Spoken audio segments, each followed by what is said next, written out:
Tanganyika TV, kwa pamoja tukupashe. Jambo sana bwana mtangazaji, bwana watangazaji. Naam, asante. Leo kabisa mnakutana na media mbalimbali pakiwepo nani Didas TV, Tanganyika TV, Ngyoku TV, Yambale Leto TV na zingine kadhalika ambazo sikuzitaja jina. Leo mnapatikana katika kijiji cha Munene ambacho wanasema la mgambo likilia kuna jambo. Jambo gani hasa linalia hapa kwa niaba ya ubunge ambao mnakuja kutembelea hapa? Ndio, sisi ni wanabunge wachaguliwa wa tarafa la Fizi kwenye bunge la jimbo ya Kivu ya Kusini.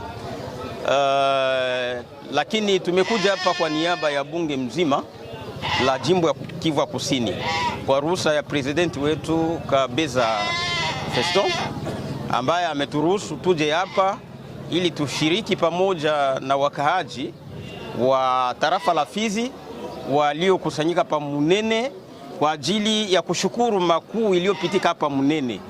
Tukikumbuka kwamba Munene ni kijiji cha village ya Bakechi ambacho kinapatikana kwenye mwambao wa Tanganyika, na kumepitika vita vikali sana kati ya FRDC inayosaidiwa na wazalendo wakipambana na wavamizi wa asi wa M23 wanaosaidiwa na government ya Rwanda.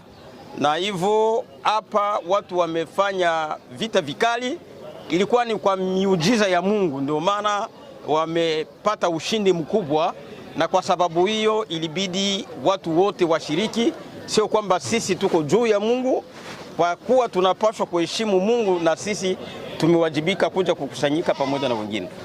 Pengine raia wa Fizi na jimbo nzima ya Kivu Kusini walikuwa na wasi ya kusema kwamba wamevamiwa na pengine hakuna kazi ambazo mnafanya nyinyi kama wabunge. Neno lenu kama wabunge kwa ajili ya wakazi wa Fizi na Kivu Kusini kwa jumla, mnaweza kumkawaambia nini? Unajua kwamba mapambano sio tu bunduki. Mapambano ni pia kutoa ripoti mbalimbali na kutetelea, na hiyo ndo kazi yetu kubwa sisi kama vile wanabunge. Sio kwamba tunaweza tukashike bunduki, lakini kutetelea kwetu labda kunalingana na bunduki ambazo zinashikiliwa na watoto wetu wazalendo. Kwa sababu tumetetelea, ndio maana wamepata mlango mpana kwa rais, na mpaka sasa hivi rais anawachukulia kama watoto wazuri sana. Na wala hiyo ni kazi nzuri ambayo tumefanya, na sio kwamba tumeiacha hapo, tunaendelea. Ni kazi ya kawaida ambayo tumeiendea kuifanya huko. Neno lako kwa wakaaji ambao wako ndani ya Munene na nje ya Munene ni gani? Huo mkutano haukuwa kwa wakaaji wa Munene tu, ulikuwa mkutano wa tarafa zetu zote ambazo zinakumbwa na majanga ya vita, na hiyo yote raia ni sisi tunaiwakilisha kule. Tuna matatizo mengi ambayo tunayasikiliza kule.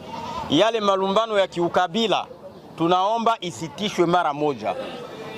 Tunaomba kama vile alivyosema mbeba maono katika mkutano kwamba watoto wetu ambao wanatia vizuizi katika barabara waache, kwa sababu raia iwe na amani, itembee kwa urahisi na kwa uhuru, kwa sababu ikitembea kwa uhuru ndipo maana watakuwa na ile heshima kwa wale wazalendo. Lakini wakiwa wakinyanyaswa, raia itakosa ile heshima na ukaribu wao na wazalendo utakuwa umeshitishwa kabisa. Hicho ndicho tunaweza tukaombe kwa raia yetu, tuishi kwa amani kama vile zamani. Mufurero ajisikie kwamba akiwa Fizi iko kwao, akiwa Itombwe iko kwao. Mubembe ajisikie kama akiwa Uvira iko kwao, akiwa Bukavu iko kwao.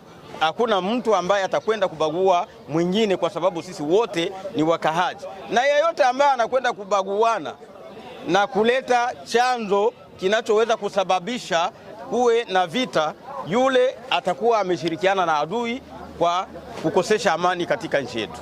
Tunakushukuru. Ni sisi tunawashukuru. Asante. Tanganyika TV, kwa pamoja tukupashe.